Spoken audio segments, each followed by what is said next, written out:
I'll try to edit like that an in. insane person, as always. Wow, I definitely, that's weird. All of it. Everybody, that's the same photo. Everything about this is just a different low. Every face is crazier than the last. Oh, God. They look really bad. We can do that again if you want. Yeah, Nope. let's do that later. Absolutely not. That is getting posted on the Uncomfortable Brunch account. God damn it. Too late. Burn that phone. You guys get the phone. Get the phone. Burn the phone. Burn it. Burn Okay. everything except for the stuff that's needed for the podcast. We can burn that too. We're all going down. The only one that's coming out of this alive is Bruce. We get so dark on Good Friday.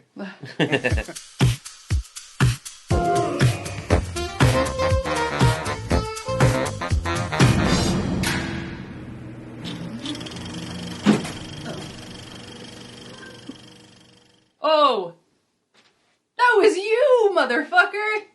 Who's messaging me? Me. I just Josh. Fuck. Oh, god damn it, Josh. tagged Tagged us in this stupid... Oh, no. Oh my god, and you use like a filter that makes me look even crazier? You're a monster. I mean, now you have to figure out what the Uncomfortable Brunch login is so that you can delete it. Oh, he's got his freaking squeaky No, toy. I'm just... Yeah, Bruce, stop it. Hey. Always listens to me. Well, hello there. Welcome to On the Beat, the podcast that uncovers full frontal male nudity in cinema. My name is Laura, and I am joined by some of our favorite people for a momentous occasion. This is our 50th episode. So, yay! Yeah. Yes. We're Bruce. here. We're Sit here down, with bud. my co-host Ryan. Yes. We have Josh Hey there. and Katie. Hi. Oh my gosh. Wow. What a lukewarm intro that turned into. I'm struggling because every time we start to try to record this, the dog freaks out. Well, he's I'm gonna going to sleep. blame that it's like that we just finished watching today's movie and you were just like dick exhaustion. Like you. Yeah, So many- There's a lot of penis. Yeah, there really is. Not enough. Like a... Really? Wow. Is You- this you the most needed- dick you've ever had in a movie that you've done an episode on? Yes. Yeah. Yeah, it's definitely the most amount of penis we've had in one showing. Yeah, absolutely. So- Well, and the film we're talking about today is the 2006. It's categorized as an erotic comedy drama, SHORTBUS. I'd argue that John Cameron Mitchell does not refer to it as erotic. I wouldn't either. No. I think it's pretty wholesome. I don't know. Well, we'll get into the whole thing about it. I think that erotic insinuates that it's maybe classy pornography, in the sense that it's meant to arouse. Correct. And I don't think this movie's meant to arouse. I don't think any part of this movie is meant to be arousing. No. But it's not that it's... Tell that to my erection. I mean, we were masturbating for the whole hour and 40 minutes. Yeah, we all held hands. Yes. And touched ourselves. Just How- made sure that we had a free hand each. You were I was late. like, okay. You came in late. But like, Yeah. how would you hold... So to speak. I'm surprised you didn't notice when he sat down, though. Yeah. A All little right. damp squish. Don't like that. It came out of me. You think I like that shit? Absolutely not. Not a fan. Me neither. This film has such a cast, everybody. No one that... I think this is a kind of a classic independent cinema type of cast. You know, I think that John Cameron Mitchell has complained these days that in order to have a successful independent film, you have to have a star in it. And he's like, I don't know if I could have made this film now. I mean, it was hard enough probably to make it and market it then. So there aren't big stars in this movie. It's like a collection of audition tapes that he put out there, and like, I don't know, like a theater troupe of cool kids hanging out and seeing what would work. Yeah. So it's really interesting how he put that together. But Suk Yin Lee, Paul Dawson, Lindsay Beamish, and PJ D-Boy are some of the stars of this film. From Letterboxd, the synopsis, which is a little bit long. A group of New Yorkers caught up in their romantic/sexual milieu converge at SHORTBUS, an underground Brooklyn salon infamous for its blend of art, music, politics, and carnality, and loosely inspired by various underground NYC gatherings that took place in the early 2000s. Here, gay couple Jamie and James meet Seth, a young ex-model and aspiring singer. The synopsis doesn't even mention, like, Sophia, like who's kind of the focus of the film. Right. There's a synopsis for you. Sophia, who is a couples counselor and also a kind of a sex therapist, has never had an orgasm, and she goes on a journey to find her orgasm. That's a synopsis for you. That's there you true. go. And she meets a lot of friends I mean, it's along an the way. ensemble piece, so I don't know. Yeah, there's a lot going on. Kind of like I mean, Love the film- Actually, in the sense that you have like these vignettes of people, but they're all connected in some way. Yeah. But It's basically a Robert Altman film, is what we're trying to say. Yeah. Yeah, it's shortcuts, except it's the short bus. It's Yeah. shortcuts with dicks. Yes, pretty much. Yeah. That's it. Well, we're not talking about Robert Altman. We're talking about John Cameron Mitchell. Take it away, Ryan. We are. Right, here we go. So, John Cameron Mitchell, he's a 2-time Tony Award winner. Oh. And he's like a modern day Renaissance man, or at least that's what I would think he is. He's kind of like Russell Brand. What? Because he's a Renaissance man as well. You Same think with so? Really? Same with James Franco. I would agree with that. Along with Isn't he a James Renaissance Franco. man? Wait, why are James you comparing? Franco's done fucking everything. Yeah, Yeah. but I So what don't is think a we Renaissance- should talk about James Franco. I don't want him to be He in the category. exists. with- Well, it's not- yeah, and but he does a he's- lot of shit. Yeah, but I he's mean- he's a creep, so I don't really want to talk Yeah, about. because James we've never discussed creeps on this podcast before. Yeah, I but mean- he's not even in this movie, so we don't have to talk about him.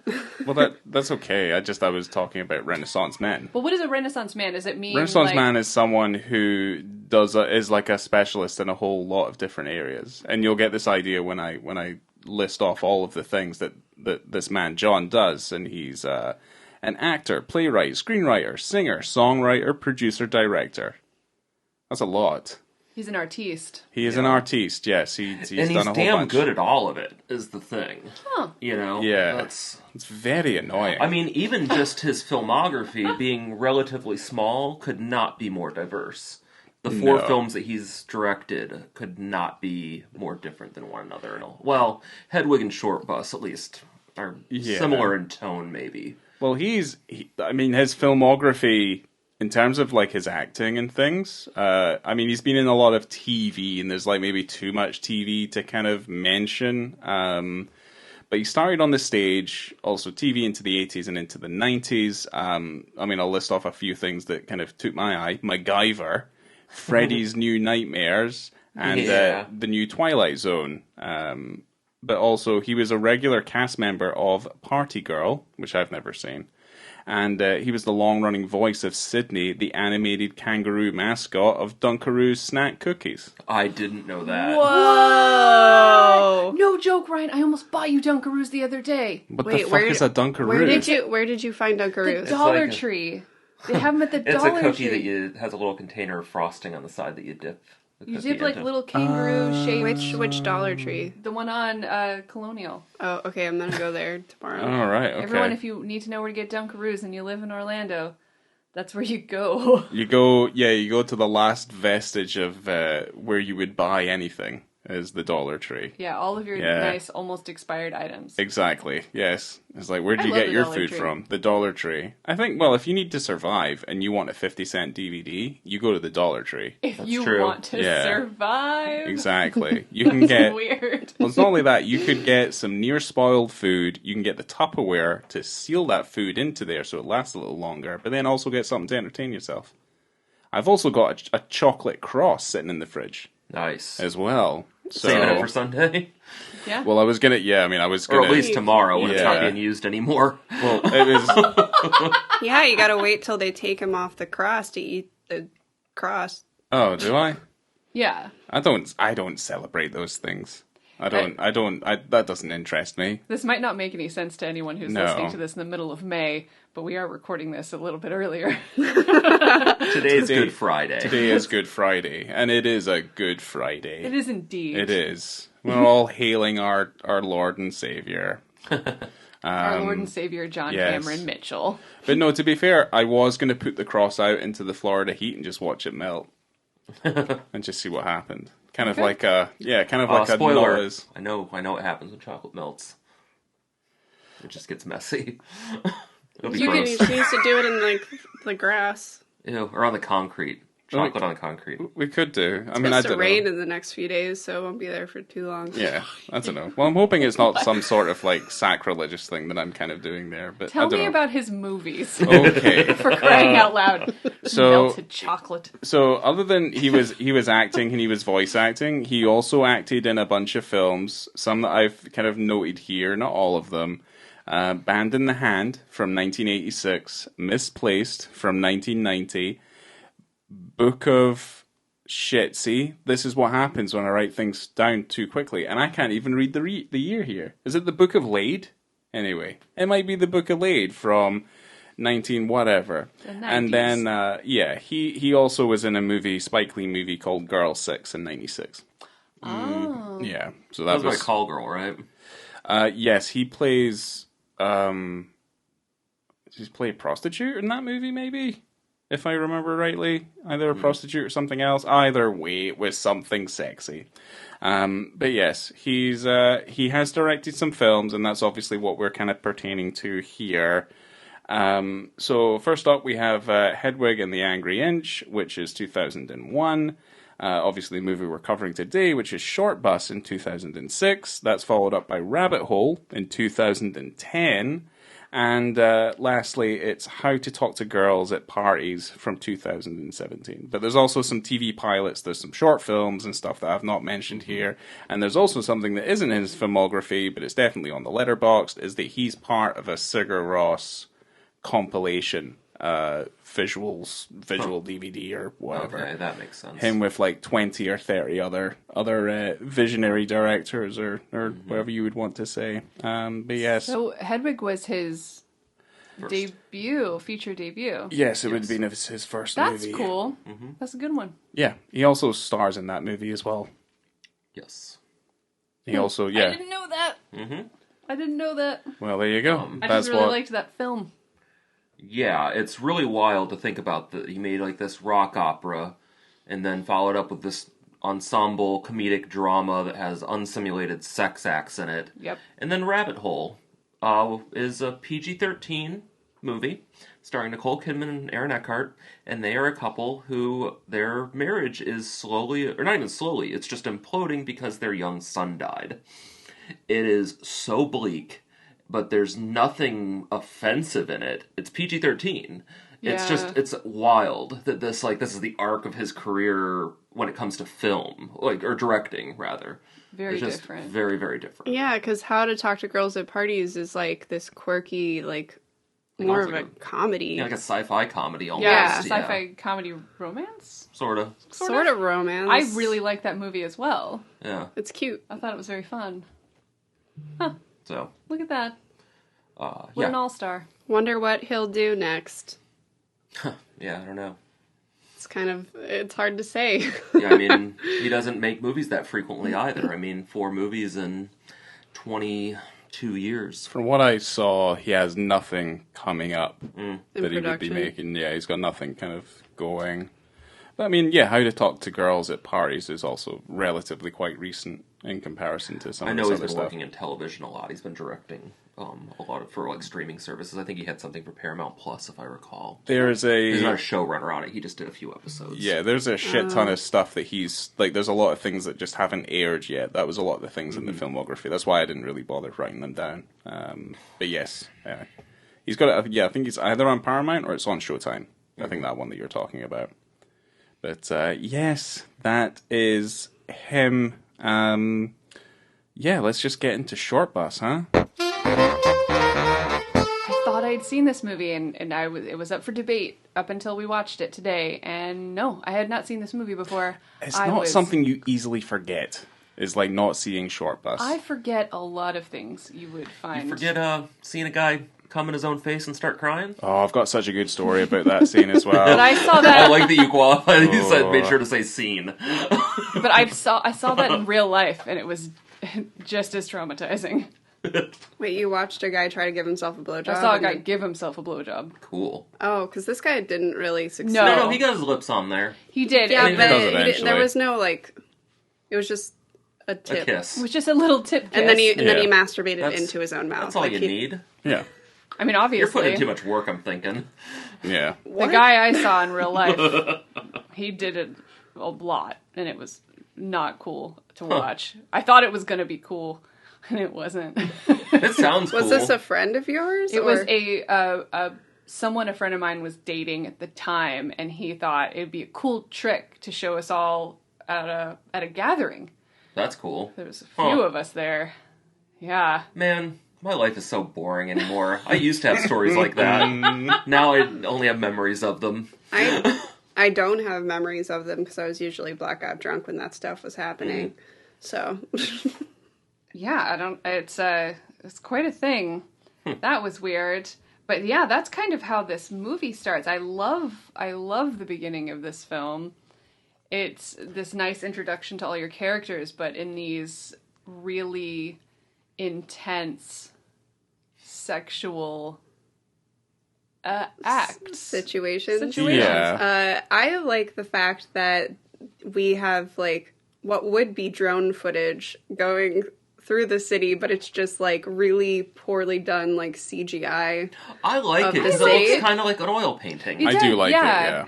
Yeah, but it's just like, all right, this looks like 90s video game. Like that's what it looked like to It me. looked like a papier-mâché model of New York City with like little LED lights in the houses, and they're also photo accurate to their positioning of where they would actually be in New York City as well. Mm-hmm. So I don't know. I like it.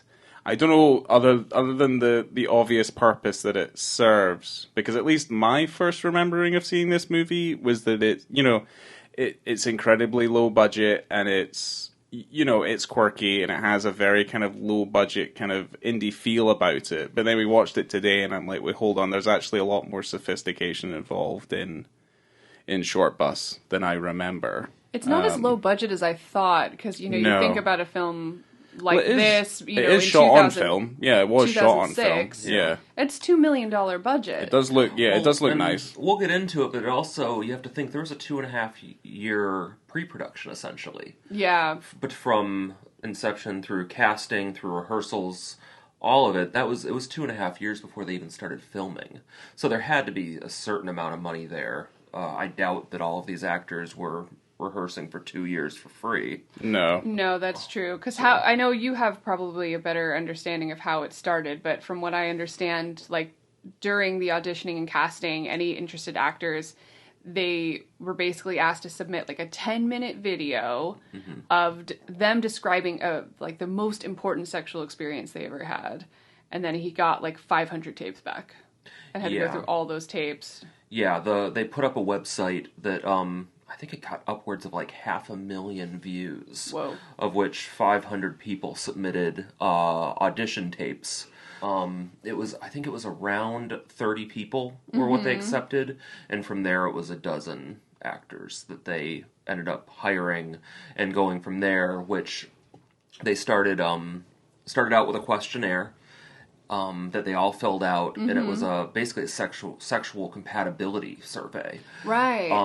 And then in the rehearsal process, all the actors had some sort of background in improv. So they had these improv workshops and rehearsals. That's what shaped the script. There wasn't even a script yet. Yeah. At its inception. So the actors actually they kind of connected with other actors so that they would be able to have sex with them. Right. And it seemed not forced or gross or frankly, like porn actors. So that was how that worked. And like I said, it was a 2.5 year process for him to work with all the actors. They created their characters.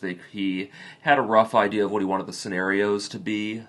I don't believe, though, that the movie itself, once they started shooting, not much of it was improvised.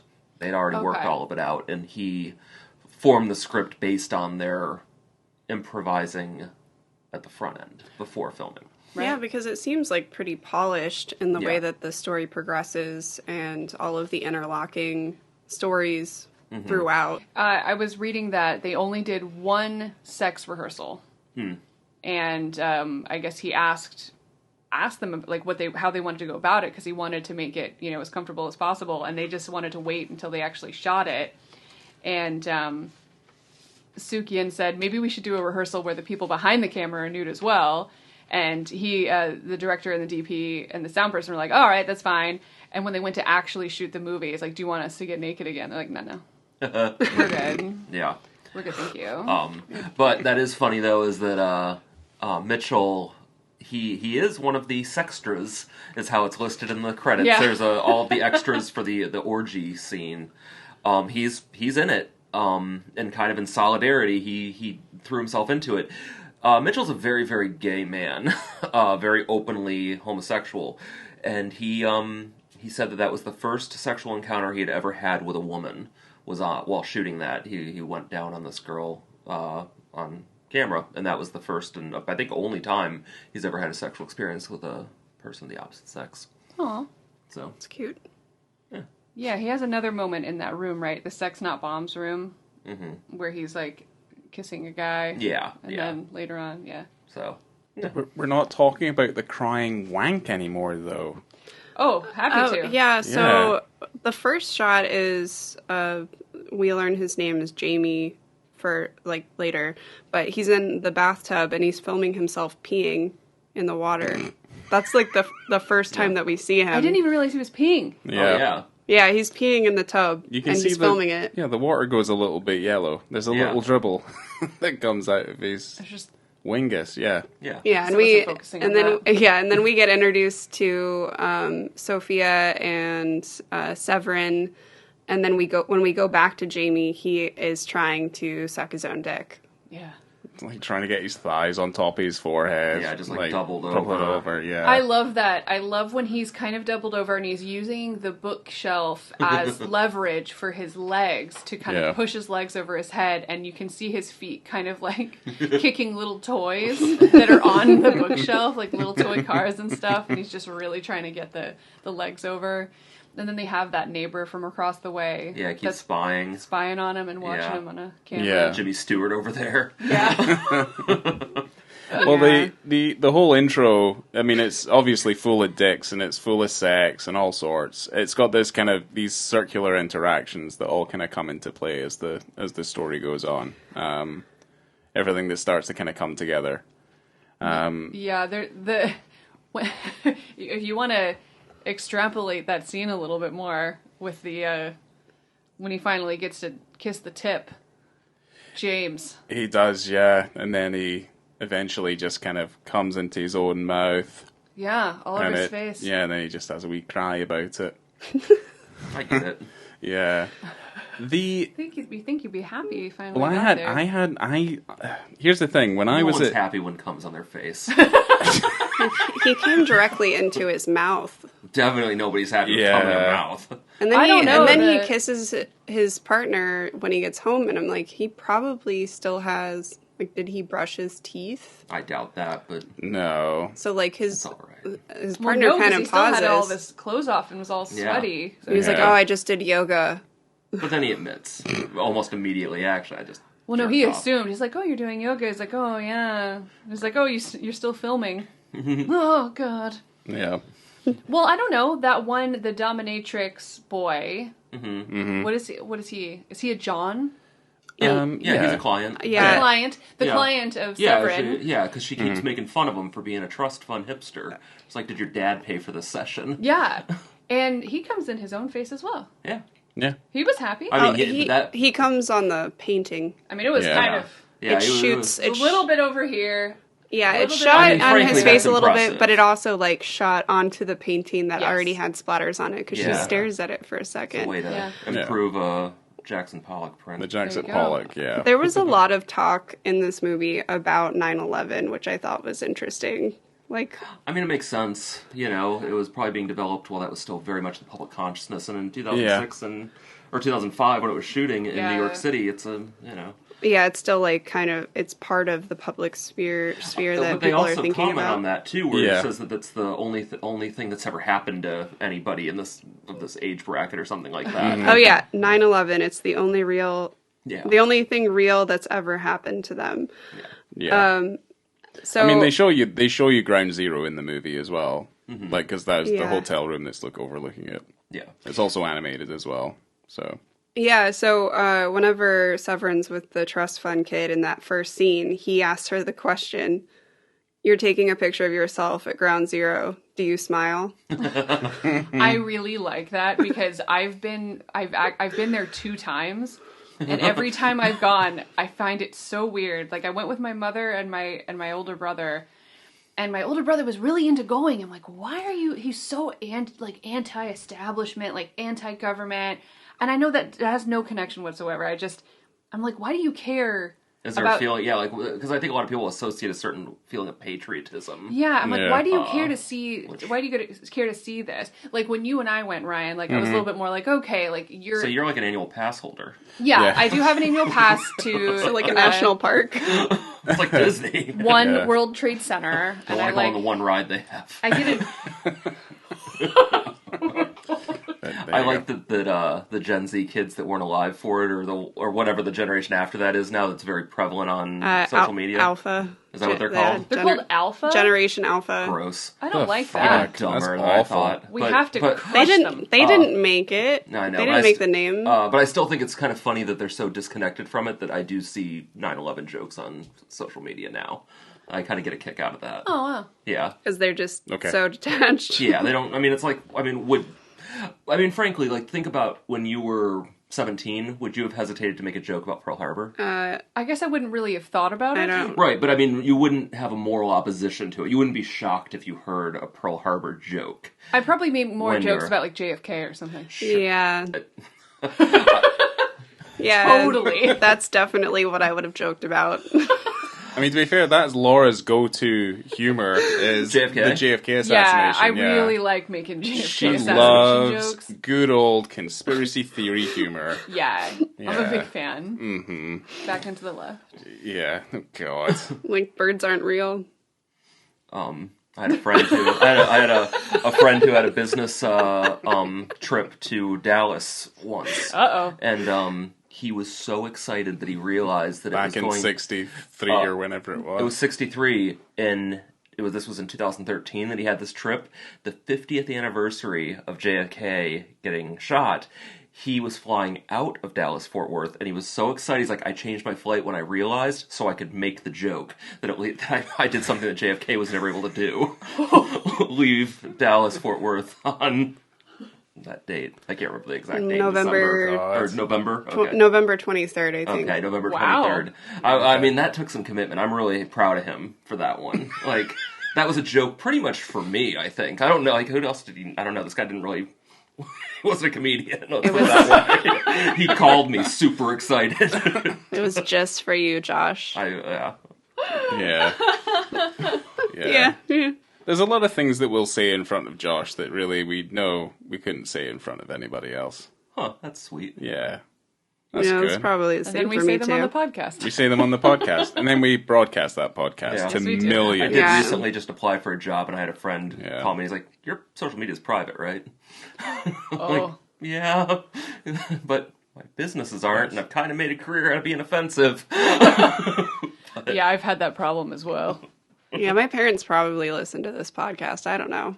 They listen to, like, everything that I do. Well, I also edit it, so it's okay. We'll see how far this goes. Yeah. I love the opening to this movie. Well, you also get... I want to talk about Sophia and her husband and that whole... cartoonish. Sexcapade. They're cartoonish I positions. loved it. I was laughing so much. And there's only a few of those that I'm familiar with. There's no way that felt good. Some of those positions seem like they actually hurt. Like, penises don't go that way. I mean, they kind of do, but it's not like... I don't know. I don't think that it's fun. Well, the thing is, but I don't think any sex the thing is is, fun, if you so bend, here we are. if you bend the dick too far in a certain direction, because this happened to a friend of mine, he snapped his banjo string. Oh no! So he was having sex with someone. They were on top, and the person came down hard, and it missed her, obviously her vagina, and it came down on it, and it snapped. Basically, snapped his hard dick in half, and it snapped the banjo string. I mean... And he had to go to the doctor. Doctor was just like, okay, well, you can't have sex, obviously, but you now can't get aroused, because if it goes, like, it's gone forever, and you won't be able to, it'll just be this kind of floppy thing. I thought that he could still get an erection, but it'll be hard, but it won't stand up. Wait, so was he able to, like, get his penis fixed, or... He did, he just couldn't get aroused. But anyone who knew this guy, and like certainly I did... No, he did. I mean, like, how would you prevent it from it had to heal. Like during the healing process, how do you... I think gel on it or something, like some kind of numbing agent. I think you do the Austin Powers. I wasn't 100% sure what had happened. Cocaine. I think either way, I think he wasn't going to be having sex with it anyway, because it had swelled up to such a degree, and it had changed into these different colors that I don't think he was going to do anything with it anyway. That's awful. Did you see it? So did I see it? No. Oh, that's a bummer. But he was fucking people all the time. This guy, like, there was nothing to stop him from fucking. Well, that would be the one time that I would want a guy to send me a dick pic. It would be like, oh, you broke your dick? Like, I really want to see that. Like, I am so curious. Yeah. Look at it; it's all bruised and swollen and seeping, and show me that fucked up dick. Yeah. Put a hat on it. Draw a face. He just starts crying. Oh no. Oh, you know what wouldn't go amiss though in that situation? I think that always goes well, and I think Everything Everywhere ruined it. It was just a couple of googly eyes. Nice. Remember that once? Like we were out drinking, and this guy was just going around. This random guy, he had a bag of googly eyes, and he was sticking googly eyes on like posters, on mirrors, on like cups and things, so people would find these googly eyes everywhere. I've got a good photo of, I think it's like the Thriller poster for Michael Jackson, and it's just got a couple of googly eyes on it. Yeah, just looks like those eyes are constantly looking at you, like it would be in real life if it was Michael Jackson. I used to work for the Orlando Shakespeare Theater Company, and there is, throughout the lobby, there are murals that have Shakespearean actors, illustrations of them, and they're their life size. Oh. And I was walking around there one day, and they're you know, you don't look at this, you know, you stop noticing things if you work at a place. Right. Somebody definitely went through there and put googly eyes on all of them. And it could have been up there for a month. Nobody knew. They were like, none of us could remember looking. And it was, But yeah, there you go. I don't know. Googly-eyed crim out there. There is. They need to arrest him. Yeah, bring him to justice.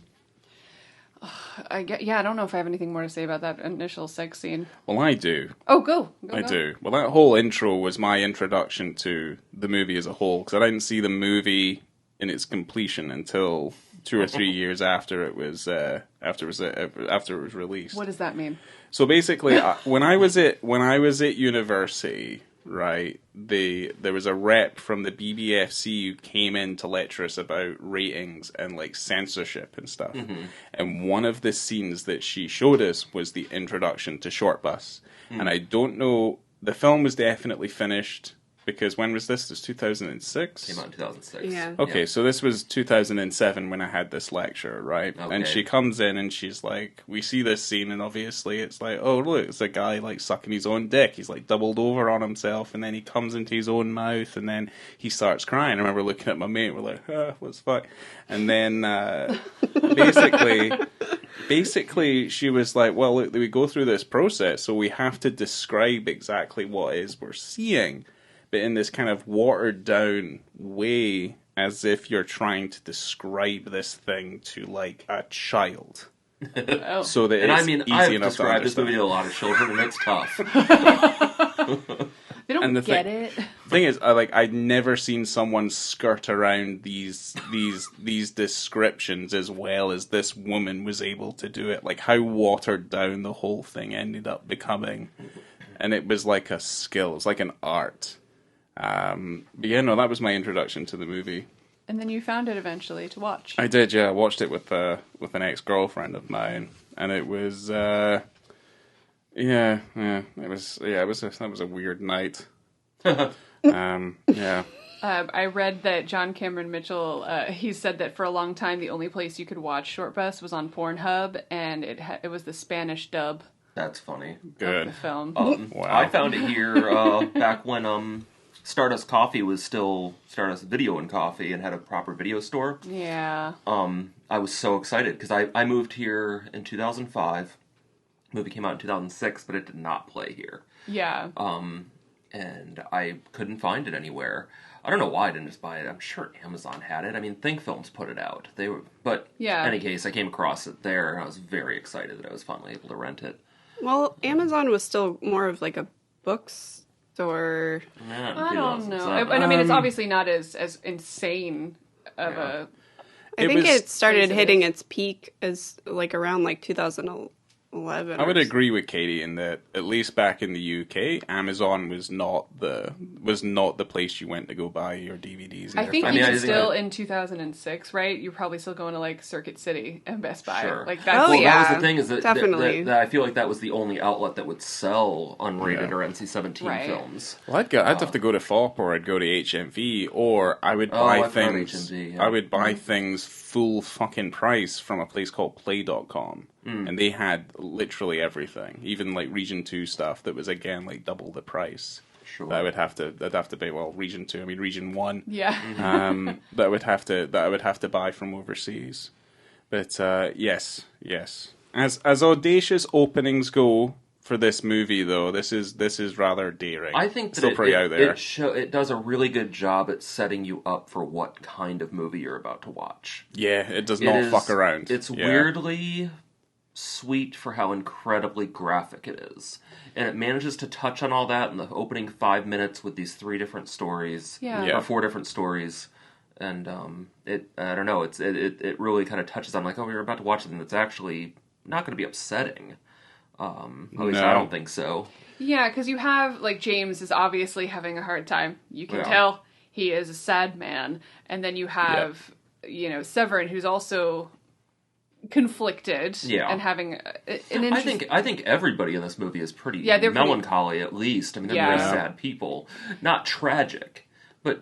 I mean, everybody in their early 20s is fucking sad, I think. Yeah. A lot of these characters are coming from having relatively quite troubled pasts, where they're kind of either dealing with, I was a prostitute, or I think I was abused when I was younger. They're kind of dealing with these quite deep-seated issues. But I guess, like, where you guys say, it's quite melancholic, it's quite nice is like the community that they're a part of. Like the whole Shortbus community seems incredibly inviting. It's not derogatory, It's where anything goes. But it means that everyone is welcome. Right. I don't know how true this is for rural areas, but I feel like that's something that a lot of people certainly in our age group can relate to as far as living in a suburban area, that you find your people at that age. Yeah. And it doesn't necessarily have to be a sex party, but you start to break away from what you were and establishing that what you want to be is okay. Right. I think it's I lost my train of thought, but I think it's a nice group of people, and you at first, like, because you kind of follow Sophia in there and you're looking at it through her perspective in a way, and it's a lot. Like, there's a lot happening. It's super intense. But then when she gets more comfortable and she goes there more often and makes it her place, right? You also, like, I don't know, for me, I also saw places in there like, oh, I would probably hang out in that room, or I'd go hang out with these people. And everyone kind of has their own little groups, but they're all together. Super supportive, nice, lovely group of people. Yeah. In this movie club, art house. Right. That has live music and also little sex party as well. And I mean, I don't want to speak never ending. I don't want to speak for everybody that's had, the for what their youth was like. But I can say for myself that even though I've become more mature and I certainly, like, I don't drink like I used to and things like that, I don't regret that period of my life where I did have a bit of kind of felt a little more adventurous with the people that I spent time with. Right. You know, I think about getting integrated with the Will's pub crowd and how that just became it. I almost used to, what I actually used to describe it as is that as a recovering Christian, which I hate that term, but I do think it's kind of funny. But you know, as someone who is an atheist who used to be a Christian and had always kind of felt like there was a bit of a void from losing that sense of community because, frankly, I think it's sort of bullshit what we're creating it for. I always felt like that was that replacement. Yeah. There's a sense of like calling it church almost, you know? It's sure we're sitting outside drinking too much, smoking too many cigarettes, not talking about anything of consequence, but also some of the deepest conversations I ever had were at 1 a.m. in that bar culture. It's wild, you know? Yeah. So I think that that's something that I just think that a lot of people at that age you could relate to that. Oh, yeah.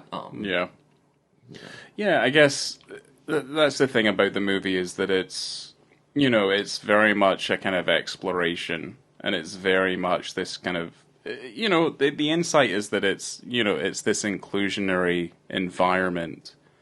Because there's another way for this film to have gone that feels very kind of quintessentially New Yorker, where it does get a little bit darker, and is a little bit kind of crueler.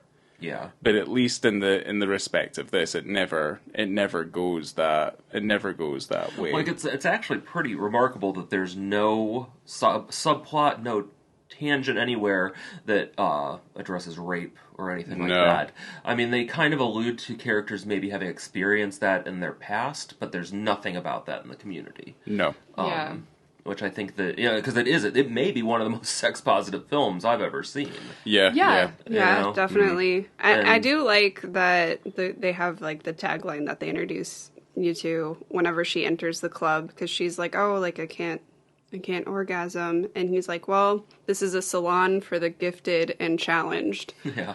So all are welcome here. And I don't know, it was like a great introduction to this quirky group of people that we were about to get to know. Yeah.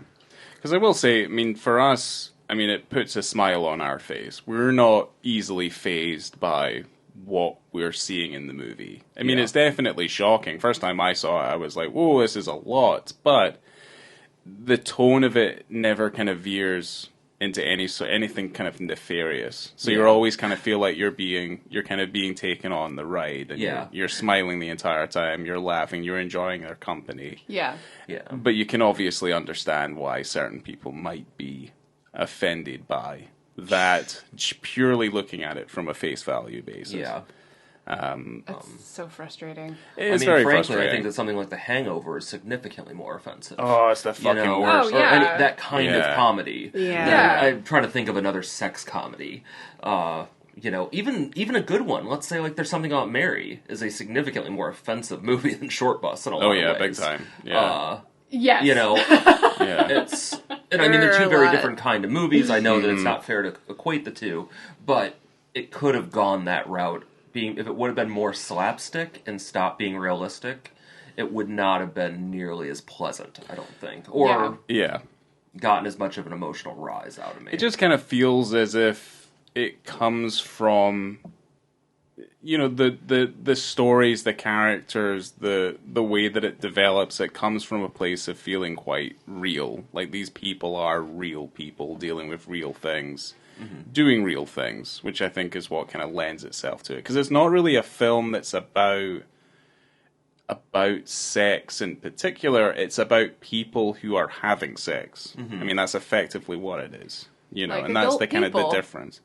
It's like you know, we'll bring up Lust Caution just as a kind of side note here, where the sex isn't necessarily helping to drive the story, whereas I feel like in Shortbus, it's integral to the telling of this story. And it's where I feel like a lot of the charm comes in. For me, personally. There's an interesting quote here that I pulled that Mitchell had to say. I mean, I have a few here that I jotted down because clearly his critics had addressed the unsimulated sex acts and was that necessary? Right. Which I think are valid questions, actually. I really do. Yeah. I'm not super satisfied with all of his answers. But this is something that I found interesting.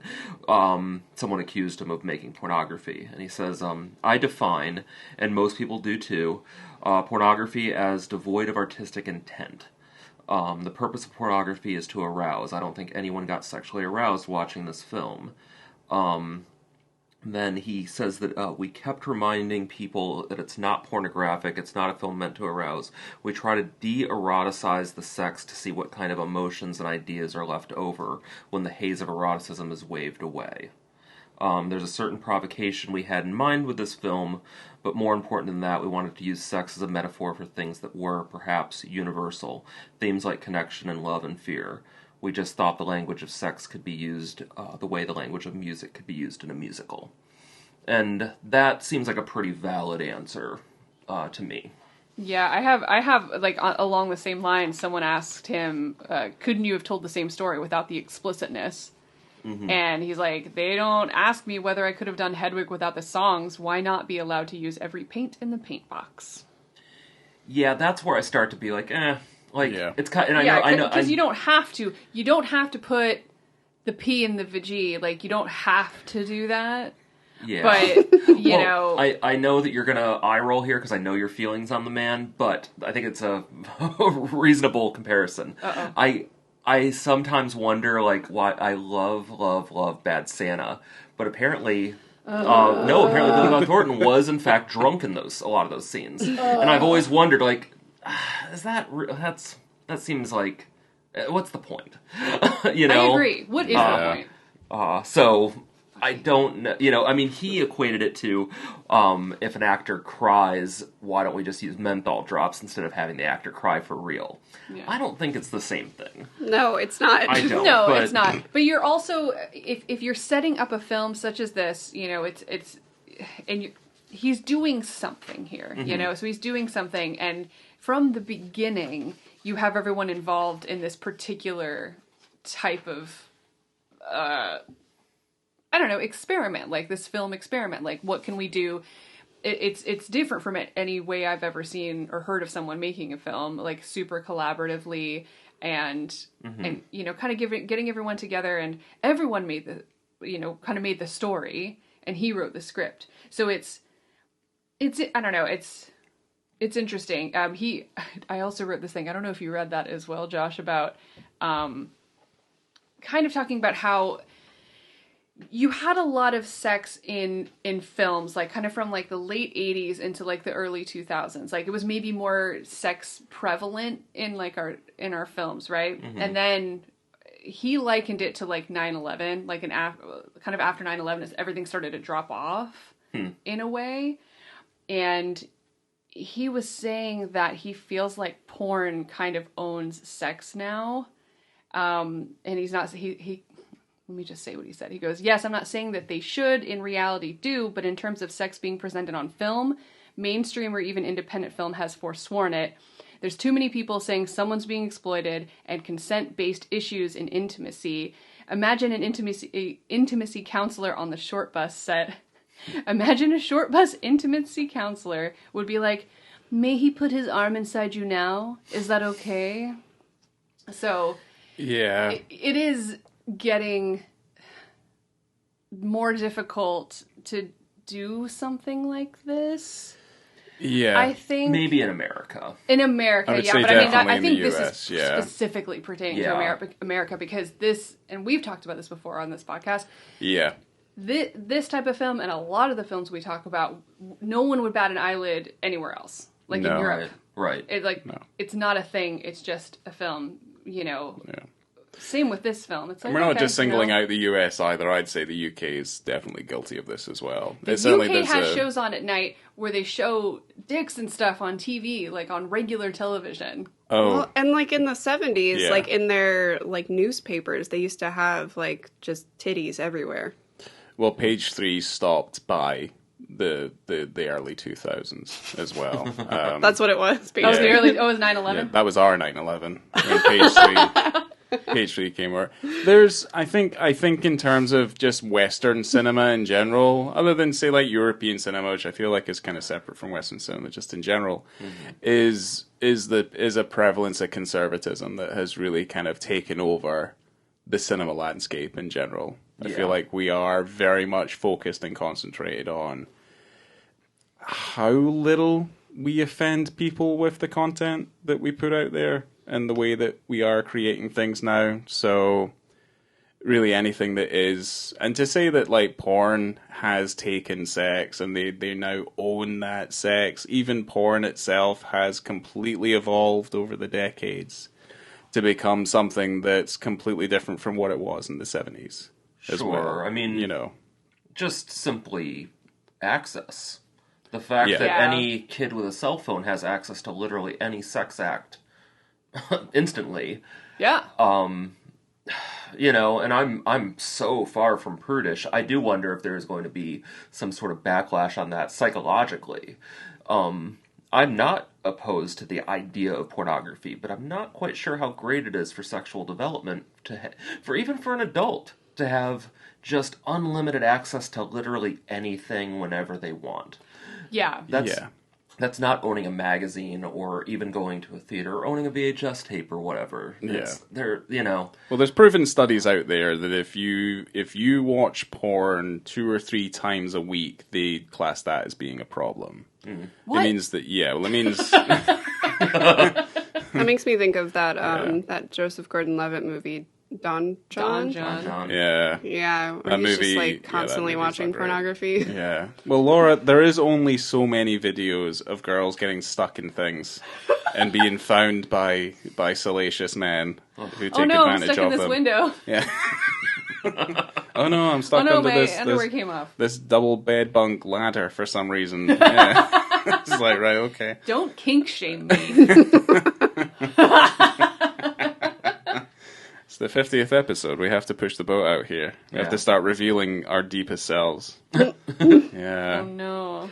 So I did have a question. So when they're in couples therapy, the Jamies, and they meet Sophia for the first time, and then is it James who's the one that's suicidal? Yes. Yes. So James is talking about being a lifeguard, a jacuzzi lifeguard. Yes. Yes. And I was thinking to myself, like, why is this necessary? And then a man is just like floating dead underneath the water. I had so many questions about Yeah. that man that was dead in the jacuzzi water, because how often do they shift change the lifeguards?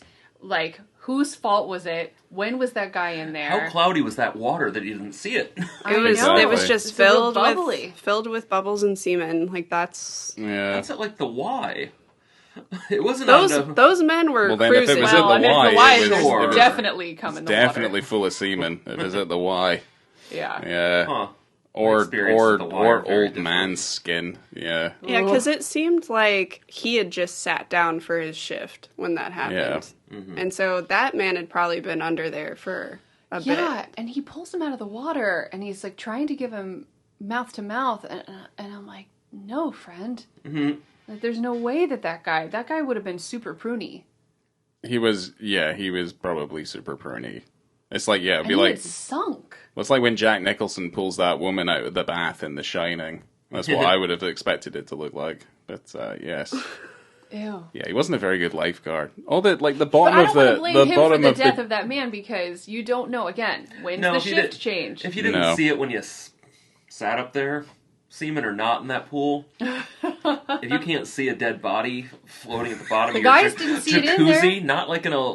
Yeah, no, they're insane too. They... The guy, Yeah. those that didn't see it? Yeah, they didn't see it until like his hand like touched them. Yeah. And at first I was like, was there a guy that's just like underneath the water trying to feel people up? Yes, that's what I thought. Like, I Yeah. thought the other guy was getting like a secret blowy, Yeah. but then he maybe really had really good like lung capacity. Mm. He was under there for a while. Sure. Yeah, that's what I thought at first, and I was like, "Oh wait, no, that's a dead guy."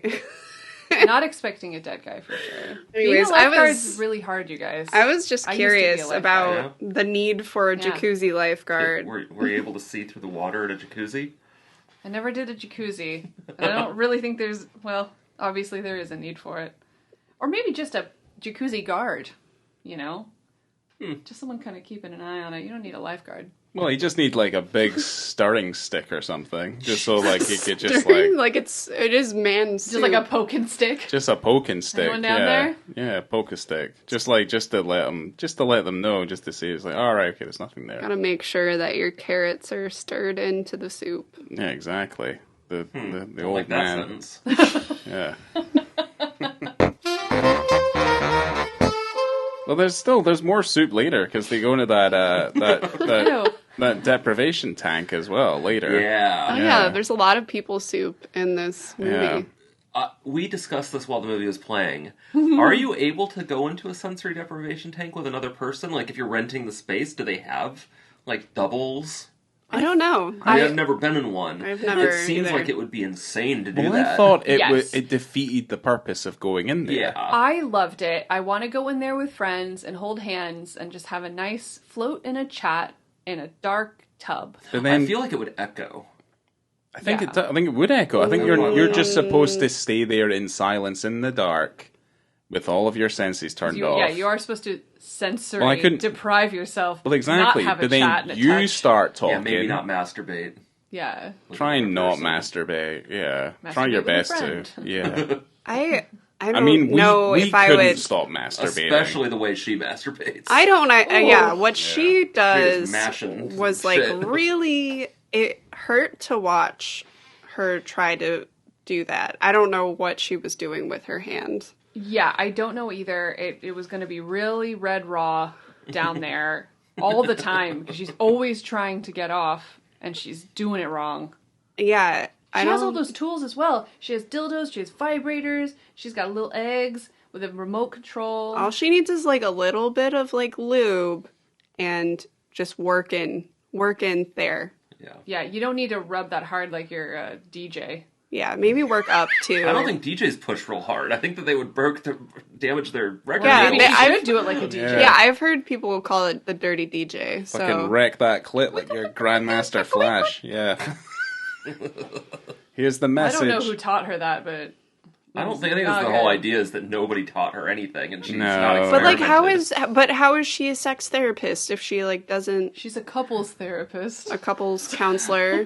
Think about Yeah. every one of your coworkers that you've ever had and how inept a lot of them are. People fail Oh upwards. boy, I don't want to do that. I don't want to think about any of them. Yeah, no, that is... That's true. Well, hold on. We're now slowly starting to unravel certain things about this movie that maybe we didn't realize at first. No, it's fine. You sure? You sure we're okay? We can just Yeah, bypass this moment? Let's talk about Jennifer Aniston. Yeah, see, I did like her.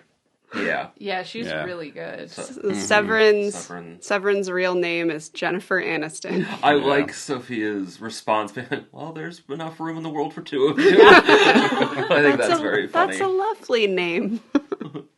I thought they had a nice time until that it got really weird between the two of them. The egg incident. Yeah. I like that we keep mentioning the egg, because I think We that do, we need to yeah. address, I think, one of the most clever references in the entire film. Please. Yeah, and Please, it's you a guys. It's a callback to another Uncomfortable Brunch film. It is. There's print on this she has this vibrating egg. It's remote controlled. She inserts it in herself, gives the remote to her husband for him to be able to control.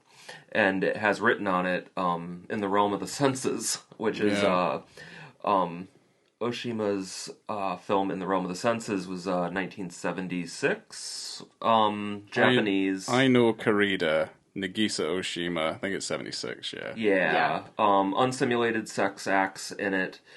And there is a scene in it where the woman takes a raw egg, uncracked egg. He sticks it in there. Yeah. Because she starts freaking out and she's like, oh my god, Right. it's going to crack inside of me. He's like, just like relax your muscles and it'll Yeah. pop out.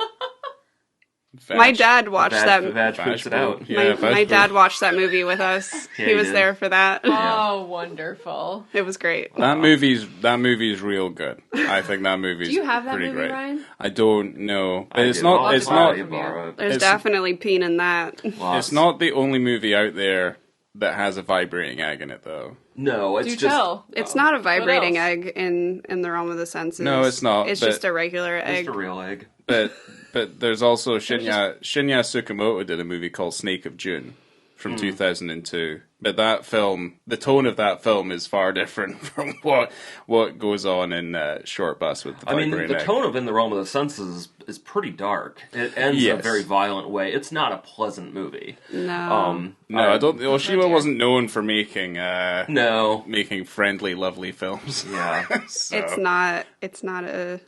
You, I mean, you don't feel good after... Clearly, you've never seen Merry Christmas, Mr. Lawrence with the laugh track on. I mean, David Bowie is hilarious in that movie. Certainly when he dies. What? What? Spoilers from that film from however many years ago? Well, who It's hasn't? been dare you. 50 years. Yeah, it's been forever. How dare you. Because, I mean, even Ryuichi Sakamoto passed away this week. Or he died at 71 of cancer. Yeah. He was the star of that movie, and he also did the score to that movie. Rest in peace, sir. He can't hear you. No. Oh, vag poop. Pooping out eggs. Pooping out Anything eggs. else you want to say about the egg? No, you know what notes? else? You know what I've got something to say about is that this is fucking 2005, and that guy has a DV Cam mini DV deck that he's fucking using and editing his fucking movie with. This James fella, Yeah, he must be independently wealthy or something. he or must got- have a fucking But he's shit not. ton of money. Or maybe he has like rich parents or something, because that's not a No, he cheap was piece of equipment. he was an escort, so he had... And what was the most amount of money he ever made on a job? $389. $389. Yeah. I mean, maybe he just had like, you know, He was just 78 independently jobs wealthy. that week. Oh, He was yeah. able to buy a deck with it. It's weird. Yeah, I mean that's disposable income. Like even I wouldn't even fucking buy. I would just use the camera. I just connect the camera to the computer and then Yeah. do it that way. You wouldn't just buy an individual deck. They're like fucking $800 something bucks. Those fucking things. They're still expensive now because they're so rare. Yeah. So I mean, good for him. But yeah, I don't know. It pulled me out of the movie a little bit. They That's had a the only nice, thing. They had a nice flat, so maybe the jelly bean boyfriend had a He had a head like a jelly bean. Yeah, had he a did. nice amount of money. Oh, because he was a child star, his boyfriend. Oh, that makes sense. Yeah, he was right. living off residuals. That's it. He bought Yeah, it because for him as a there were gift. people that came up to him and quoted his show back at him, like, Well, What he was. it? I'm What an was- albino, No, he or was something the, like that. Yeah, he was the star of the Reverse Different Strokes. Yeah. Yeah, that's what it was. I can't remember what the show was called, but it reminded me of reverse, like Different Strokes. I don't remember the name, but the name of the show sounded real. It was a good name. I don't think. It was. Yeah, well, I think that was the point of the writing. It was that it was meant did to a good sound job. real. Yeah, He did a good job. they did a good job of writing that shit down. But yeah, I like when the guy who was actually He was the wasn't Gary actually Coleman, albino, yeah. but it was very pale, and he came up to him and said, "I'm albino." He's like, "Yeah." He's So like, "No, am I I." really am." I do think it's kind of. I did read that Sookie Lee, the actress, prior to doing these sex scenes in this movie, she actually didn't know that female condoms existed. She was like unaware of their existence, not like never used one, but in the opening she's having sex with her husband, and they wanted obviously on set to be safe, but they thought that it Yeah. would seem very strange if the married couple, he's wearing a condom and it's clearly visible. So they used that, and she said it was just absolutely surreal for her. Everything about it was very strange. So she's like, I didn't know it was so big. It's like she referred to it as a circus tent inside of herself. Yeah, it's kind of like a balloon, Yeah. isn't it? I've only seen them, like I've seen them in real life, you know, in one of those sex ed classes, like, oh, here's your options of Yeah, how you to be kind of- safe. And I didn't quite understand it, and I've never used one. I've never seen one. I've no idea what they look Oh, like. yeah. Yeah, I haven't got I've a only clue. seen them on like in the sex ed books and stuff. I've only but- seen it in the porn I watch. How? Oh no, the part of it is them being put on. Oh, Oh, lovely. And, Oh, yeah, no, that's not. None of that's They true. would have to put it. I was like, they would have to put it in. Yeah. I'm not a weirdo. That's not true. It's fine. I had a friend Your commitment to this bit, you just abandoned it That's halfway. the line for me right there. People thinking I'm a weirdo because I Whoa, watched. hold on. I took the story too far, but it's fine. This is funny, right? Yes, okay. That's good. I also do like that her husband in real life is a cinematographer, not on this. Yeah. But, she said that she felt weird, like that he knew it, like he was really supportive. Apparently, that's a good strong marriage. Yeah. Are they still together? That is the question. I have no idea, but Yeah. I would assume if they broke up, it probably wasn't because of this. Potentially. Yeah, I who don't knows? know. She almost got fired from her job. She worked for Canadian Broadcasting. She was the host of a show on the radio called Definitely Not the Opera. Prior to that, she worked as a VJ for Canadian MTV called More Music. But they found out she was making this movie, and they were prepared to fire her, and 1 billion people came out in her defense. It was crazy. Gus Van Sant, Julianne Moore, David Cronenberg, Francis Ford Coppola. Wow. Yeah, there's a lot of people that apparently petitioned for her to keep her job, and she did. Wow. That's Good. awesome. Yeah. I wanted to talk about Yenta. Oh, it's weird that he has a device. Yeah, it's like a device that's specifically for this, what essentially is Grindr. Yeah, Yeah. it is. It is Grindr. Before Grindr, but he it's invented Grindr. I mean, this is before smartphones. Well, This is- not yeah, before this is smartphones, before iPhones. Yeah. There were Pre-iPhone, Blackberries and some, Yeah, This but it is- was like yeah. you specifically had to buy the Yenta device to be able to find men in your area who wanted to have sex with you. Yeah. and it apparently sets off old men's pacemakers. Yeah. Yeah, the old man who used to be the mayor of New York. Yeah. Which- Who I looked up and found and realized that he was the super comically old rabbi in A Serious Man. I was So like, why do I good. recognize him? And that's those only two movies I know him from. Oh, all right. Yeah. Yeah, I liked that little device. I thought it was funny because I thought it was his phone. I'm like, oh wow, that's an interesting phone to have back then. Yeah. But then he takes a selfie with his flip phone. Right. Yeah. I'm like, okay. Well, he so had this one is that a was separate device. yeah. Well, he had one that was his personal phone, and he had a Yenta device for his for his DTF. hookups. Yeah, His DTF app. his DTF phone. I love Yeah. that he's got the Yenta and he matches with a gentleman who's literally standing next to him, and he's trying to figure out how tall he is because he has it in meters on his Yenta. And he goes, well, how tall is that in feet and inches? And they're trying to calculate. I'm like, he's standing right there, right next to you. You can see how tall he is. So strange. Maybe it's a comment on our digital culture. Maybe. Maybe. Yeah, beforehand. Yeah. I like that his name is Seth, but it's with a C. Yeah. Yeah, that's funny. Yeah, Kath. Are you Keth? It's pronounced Seth. It's like if Mike Tyson was saying Kath. Yeah. Yeah. Yeah. Oh, Yeah. He's fine. He's not going to come in here. he's a rapist. It's okay. Mike Tyson? Yeah. he is. Of course he is. Of course he is. He's He a went to jail- convict. he Well, went he's to a jail for it. Yeah, he went to Yeah. jail He's a for convicted raping. rapist. Yeah, he's I a convicted. really don't pay attention It is to interesting, things. though, that he has maintained that he never did that. He admits 1 billion other really fucked up things that he did in his life. I'm not one to not believe, but it's just interesting that he's fine admitting all of these crazy things he did in his life, but maintains that he did not assault that woman. I mean, it might be like a cognitive dissonance thing, because Maybe. Bill Cosby was like, oh yeah, I put drugs in their drinks and didn't No, realize that wasn't. Yeah, that's not what he's doing. No, I don't mean that. I Yeah. mean, he said that it was a consensual... it wasn't even a Kobe Bryant sort of thing where he's like, okay, maybe there was a misunderstanding and I didn't know. He said, no, this is not what happened. She is trying to ruin me to get money. Oh, He's dear. very, very open. I don't know. It's just kind of strange. Yeah, You but just- he did get convicted. Yeah. Yeah, he did get convicted. I don't know. My next line here is talking about anal sex. Are you going to talk about the threesome? Are you going to talk about the Star Spangled Banner? Potentially. There's not any real anal sex in there. There's some analingus. There's anal sex later. Yeah. It's like an anal chorus. Yeah, where he breaks his anal virginity later on. You don't see any of that. Well, no, there's the triple man sandwich. That's what I called it. I think of it as just almost like like a triangle. Yeah. Not like an Eiffel Tower. Yeah. No, they're lying. It's like They're lying in a triangle. Yeah, it's like a club sandwich, a man club sandwich. I like before they get into that position, though, when it's kind of like a weird 69 sort of thing, but one of them is standing and singing into one of their assholes while the other guy is singing into the dude's hard dick. Yeah. The Star Spangled Banner at that. It's wonderful. Wonderful really scene. nice. And one of them, I think so silly. Seth, is singing like really beautifully as well. Oh, the aspiring singer. Right. Indeed. Beautiful voice, singing right into that dick. Yeah. Oh, that was so funny. I think that's one of the...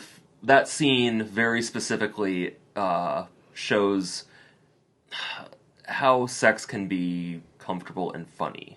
Yeah. I don't, that it's not just passion or dirty, or it doesn't have to be those things. It can just be silly, because it is a very silly act. Of Well, course because they're like playing around and that probably does feel good for someone to sing into your butthole because of the vibrations. But like it's also just like it's also just like interesting foreplay, and then it's just like being playful in that sort of way is like wholesome in a weird way. I don't know. I really liked their throuple that they made together. I thought they were a nice group of young men, and I thought they really liked each other and had a nice time. And then we've got the weirdo across the way, just watching them do this really through the That window. would be me. But like I he did not was like that guy at all. no, I'm he sorry. was. If there were a bunch of dudes fucking right across the way from me and I could see it, I am 100% watching that shit. Lower your curtains. But this guy like felt involved in their relationship. He did, yeah. I mean, how could you not? I mean, I had friends when I was working in Miami, and I wasn't there anymore, but we had, obviously there was a lot of high-rise hotels and apartment buildings, and I'd had friends that would go, "You're missing it. You would have loved it. There's a guy outside naked on his balcony," and I'm like, "You're right. I would have loved that." I mean, I've only come across public nudity a couple times, and it's always been a highlight. It's I pretty love fun. it. Yeah. There was one time I was driving back from volunteering at Planned Parenthood, which is, the point of that is that it's not necessarily in the nicest part of town. I was getting out of the 408, and while I was sitting at a light to go on, I look over, and there is a homeless man in a wheelchair that I saw in my peripheral vision and didn't really give much notice to until I realized that he didn't have pants on, and he was definitely jerking off. Wow. But he wasn't erect either. It was fucking weird, and it was the best moment of my day. It really just... I had been having hate speech yelled at me all day by protesters, and I saw that guy doing that. I was like, you know what, the world's okay. Did you see his flaccid penis and just make a wish? Oh, yeah. I didn't need to, because my wish had already been granted.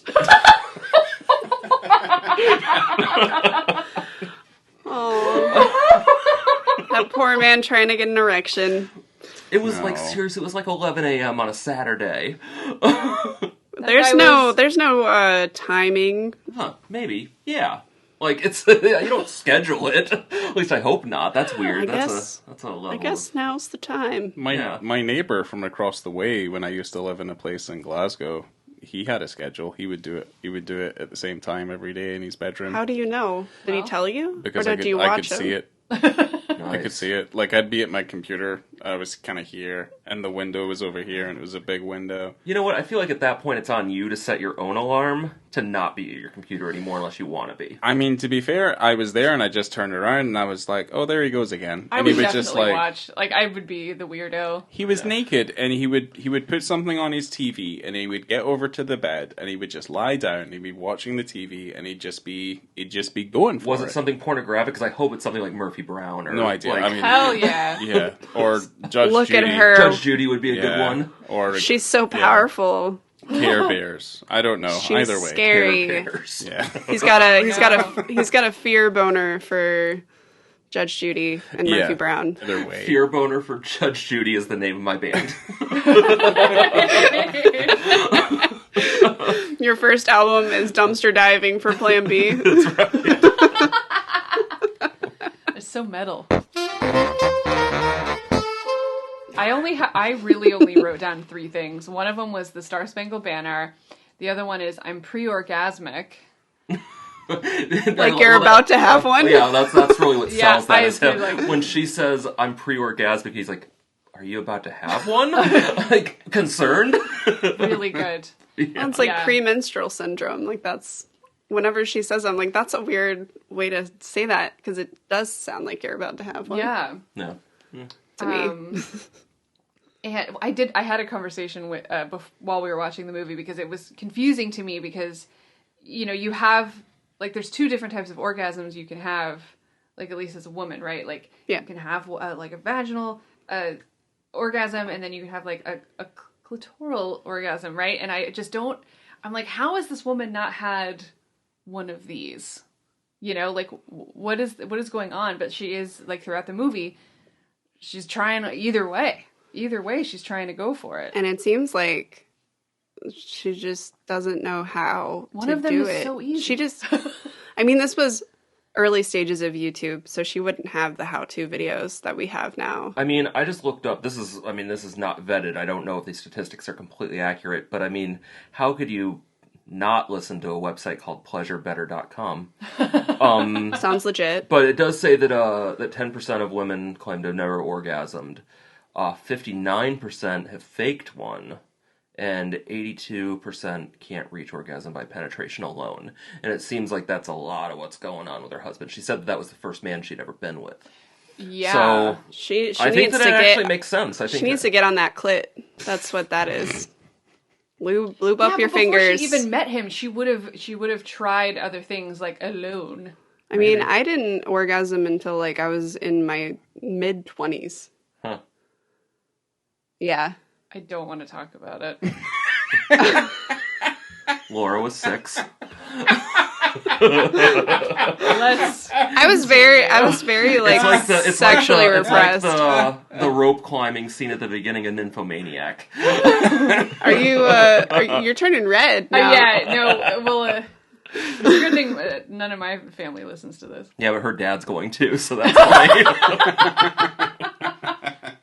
And you know what? So is my dad. All the dads. I had a very young sexual So is my dad. awakening. Oh, wait, hold on. It I was don't know where he all is. because of Silk Stockings. Ha! Remember that show? I do. Yeah. I'm still waiting for mine. Just put on Silk Stockings. Yeah, I guess Really I should. good for you. You think that's on Blu-ray? Think I you can buy hope that so. series? I would. Man. And he's going to come in the middle of the night, and I'm just sitting there alone in the dark watching Silk Stockings. I have over the years purchased, whenever they're on sale on, like, Full Moon site or whatever, some of the 90s softcore porn. Because I think that's a very funny genre. It's wild. Like, who's it for? It's for 13-year-olds. Yeah. There's nothing penetrative in it. It's all very fake in its simulation. Like, it just doesn't make the physics of it doesn't even make sense. Right. But the music is really great and terrible, and cinematography is ridiculous. I love them. I love those movies. I think that's fair. I almost fast forward through the sex usually because the dialogue is really what sells it. The story, the audacity of having a story in The Erotic Adventures of Jack and Jill is fucking hilarious. Lovely. I just big fan. They have to go up the hill to wait. Aren't they supposed to be like brother and sister? They are. There we are. Are you I'll lend it to you. you're watching incest porn? I don't think that they're brother and sister in this movie. Consensual incest. Yeah. I used to get, at parties, I used to get drunk and ask people if a brother and sister are over the age of 18 or over the age of consent, but while she's on birth control, he wears a condom, what's actually wrong with them having sex?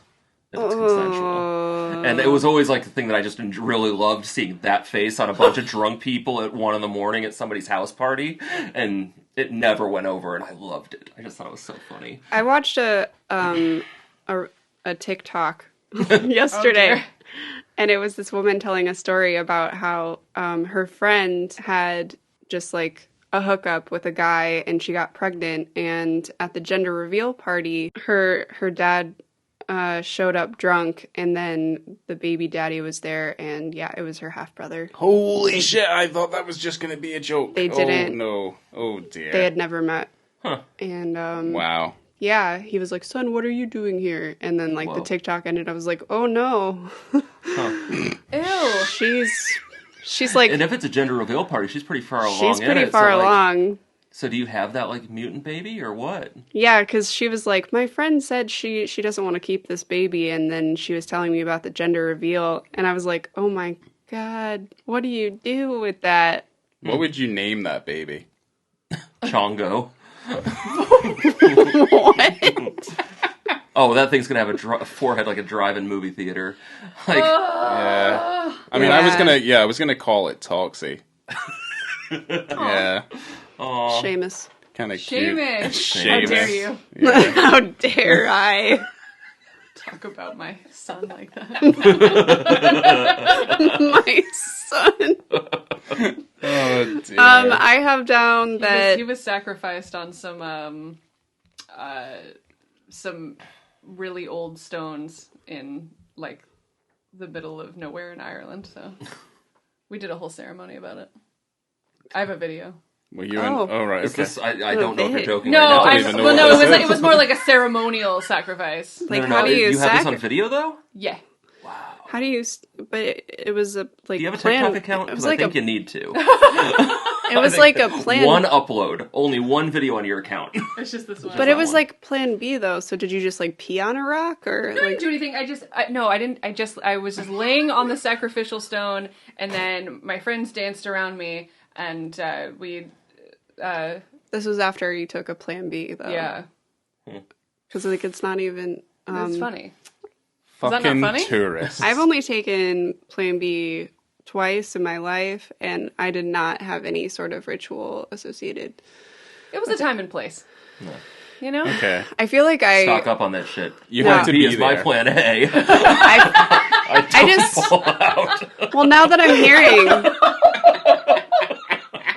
I'm hearing about it, I feel like I missed an opportunity for some There's still time. rituals. There's still time.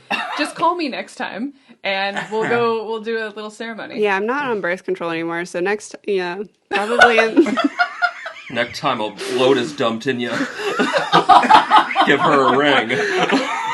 it'll probably be Wow. when I'm infertile. The rate I'm going. I want to toss out the last thing I have written down before we need to wrap this up. Vag poop. When who said that?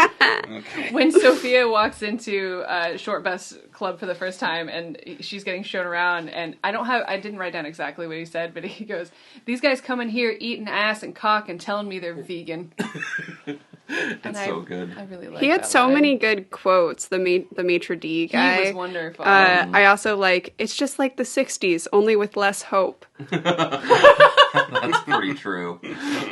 Oh yeah. And then I also wrote Animal Collective playing while she's watching an orgy take place is pretty poetic, because I really enjoyed the pairing of Animal Collective with all of these people fucking at the same time. so much eye contact as well. Yeah, there is that girl who's staring at her. Well, and she helps Sophia at the end She does. reach her goal, her Yeah. orgasm. That's one of the main leading things that I remember from first seeing it, is that girl just like staring hard into the camera Yeah. for the most part. Yeah, and I was like, huh, She's like, "I'm gonna get you. I'm yeah, coming for you." like get me. I'm like, that's fine. Well, you're She coming. does. You're coming for me. That's Actually, right. yeah. She was coming for either way. So sweet. It was, I don't know. I just remember that. But yeah. I don't know. I still have this story about that because we had that conversation about anal sex like during the kick, because he breaks his anal virginity. Oh yeah. effectively. What did y'all Right. think about him letting Caleb, who is the voyeur, fuck him? Like, why didn't- does he let him do that? You think? I don't know. I don't know either. I didn't like it. It didn't No. make me happy. He also said no to him Several 1,000 times. yeah. And he's crying. He goes, "I don't want to be this person." And then he opens up. When he opens up his butthole. Literally and figuratively. Just Yeah. let's it go in. I mean, it's a slippery slope, almost literally and figuratively. Yeah, man. man. If I had a I nickel. don't like that. But I had someone that I knew when I was in university who was having far too much anal sex, hate this and story. the only reason that You've we heard knew it before. the only reason that we knew he was having too much anal sex was that periodically he would just shit himself, and his jeans would be brown, and he would have to leave. That's my story. He'd have a brownout. He would just periodically leak from time to time. Oh, no. Yeah, so there is a danger. There is a reality to There's a danger to being a bottom. having too much dick Rough in that ass. bottom. Yeah. Yeah. Sex. I think around that time, I don't know if it's still true because I certainly don't. I'm not part of the gay community, unfortunately. They seem like they have much more fun than me. But I did hear that prolapsing used to be the slang term for prolapse was blossoming. Oh no. I always hear like rosebud. Yeah. But like I think John that's just Waters like a actually referred to it as blossoming, and he was like, "I'd never heard of this before." I was like, "Nah, I think you have. You just hadn't heard that term." Yeah. But yeah, it looks like a balloon filled with blood. It's maybe one of the saddest things I've ever heard come out of your mouth, Josh. It's true. Yeah, I agree. I mean, Maybe it's still the saddest thing I've ever heard in my 35 years life. ago, but yeah, now? I did watch and Well, the yeah, band. probably. I did watch and the band played on earlier today, What? All right. and it was not fun. I mean, I watched Rent a few days ago. They all seem to be having fun.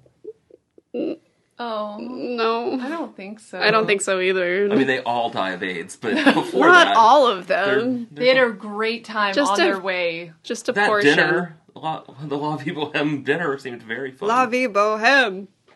Right? No. Yes, that's it. Nailed it. So, is there anything else on our list that we wanted to bring up before we wrap this bad boy up and give our The ratings? only thing that I was going to mention is a funny piece of trivia that's just because Amazon is fucking terrible, and this is more proof. Awesome. Is that they submitted this film for Amazon Prime 5 times and got rejected 5 times. Mm-hmm. And not free Amazon. Like, not even, you can't even pay to rent it. And sure, some sites can have their own restrictions or whatever.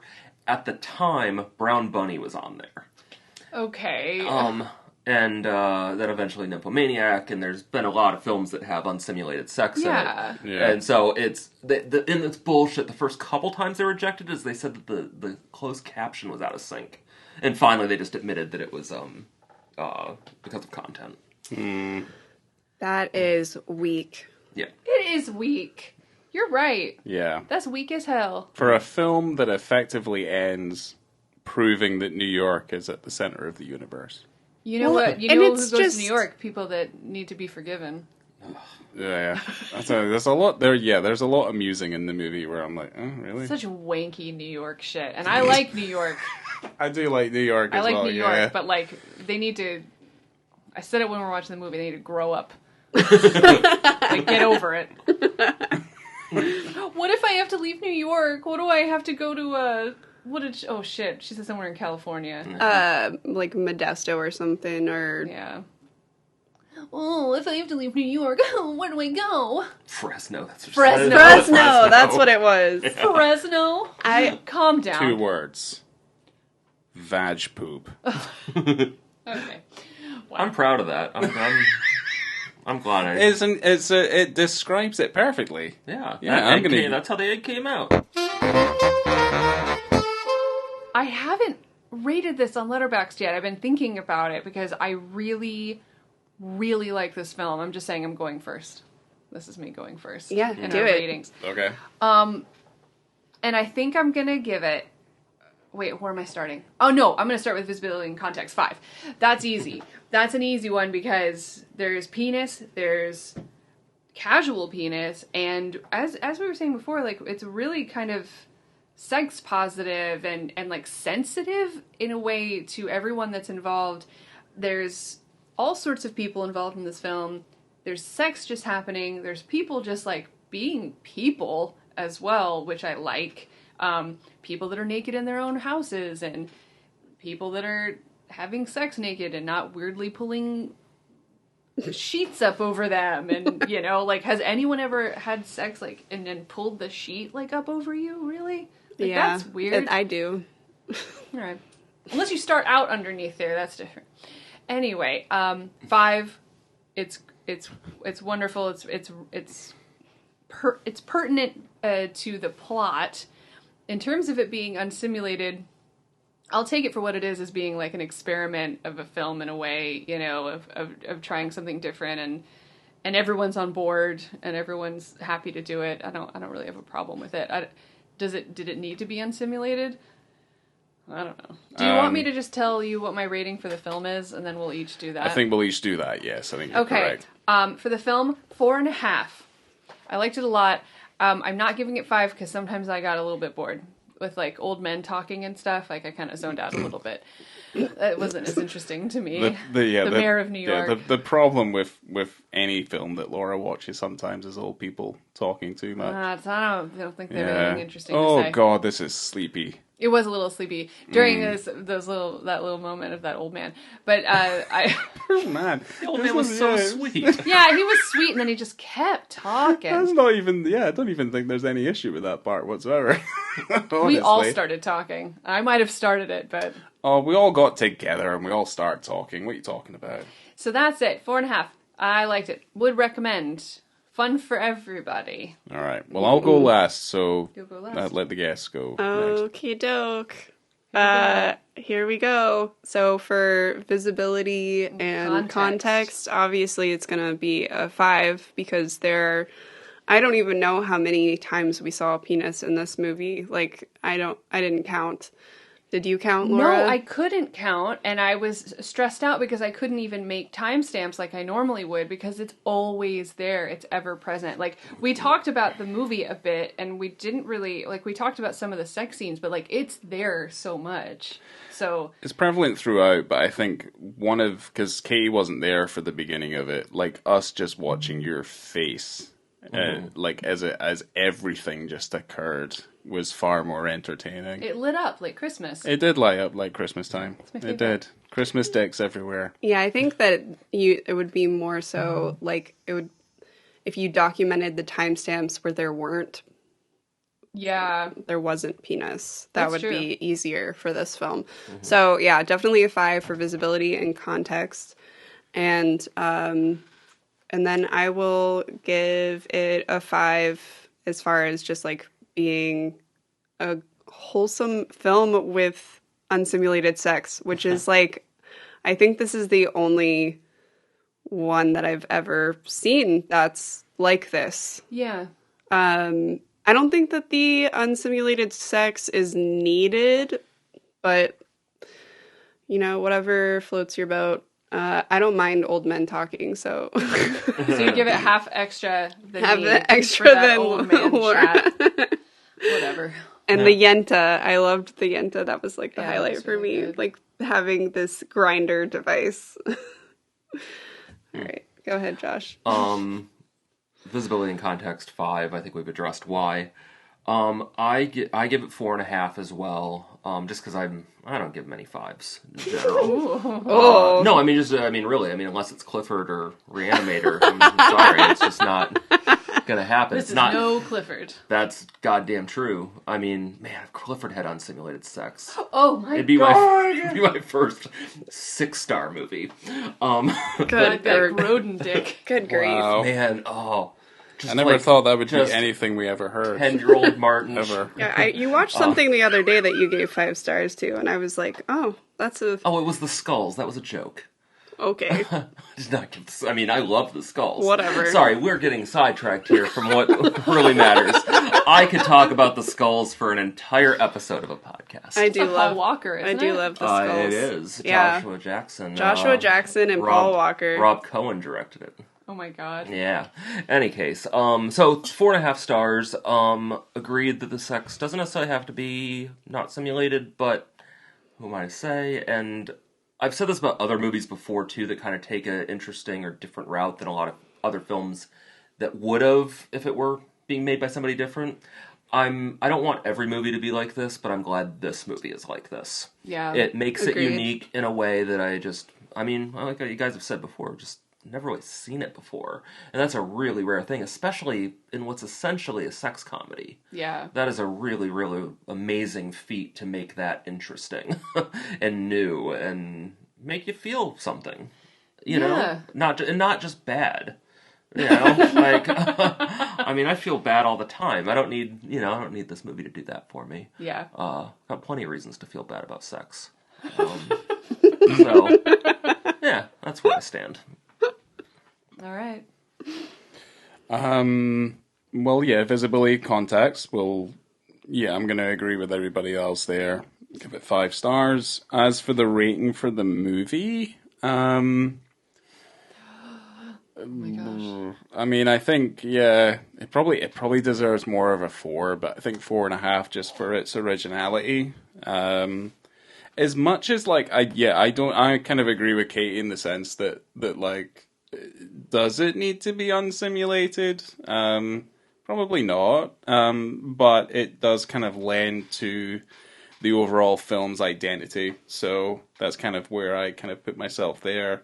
Mm-hmm. But it is a little bit, it does get, to me, like the last part of the movie, certainly with the James character ending up at the creeper's house and then effectively being cajoled into having sex with him. That stuff I just don't tend to think lends too much to the film in general, so that's why it gets a 0.5 star off of me.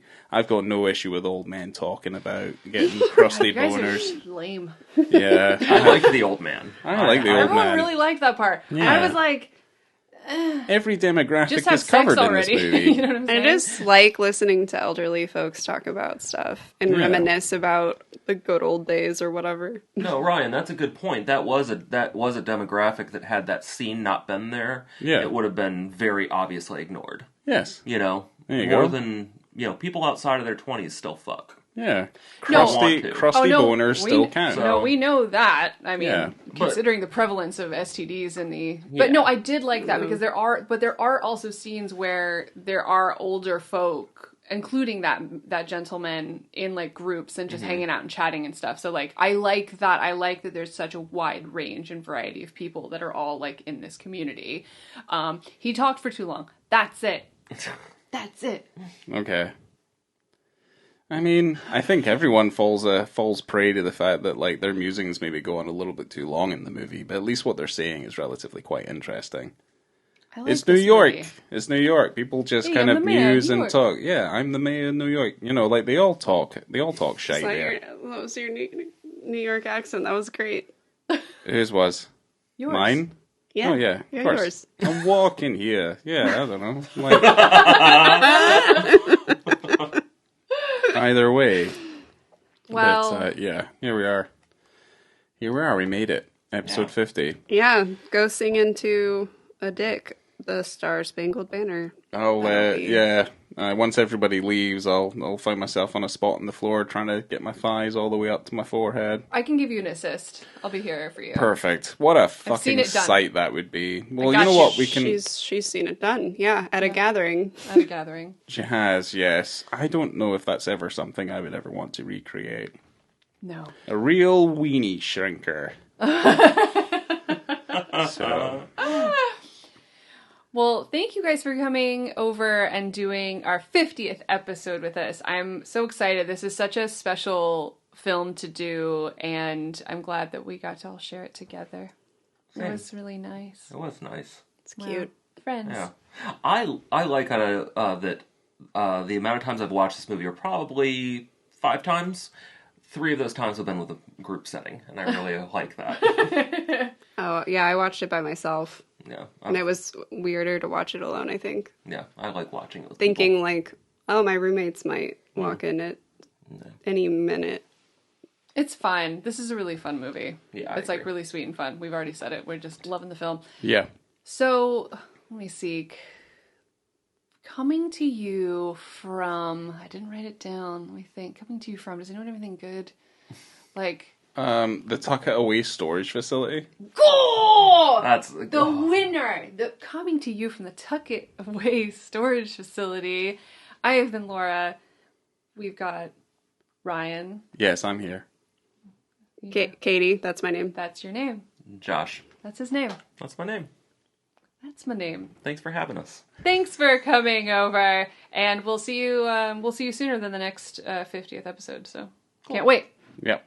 Hooray! Yay! Yay to us! Yay. Woo!